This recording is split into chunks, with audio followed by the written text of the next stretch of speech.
చిరు పెదవుల మధువుల తడి తడి సొగసుల తమకపు సడి ఎంతో చూడని మను తిరిగిన మమతల ఉడి బను తిరిగిన బలపుల ఉడుకెంతో చూడని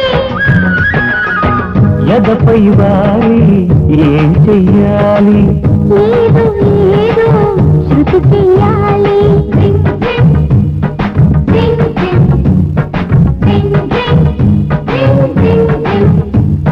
చిరు పెదవుల మధువుల తడి తడి సొగసుల తమకపు సడి ఎంతో చూడని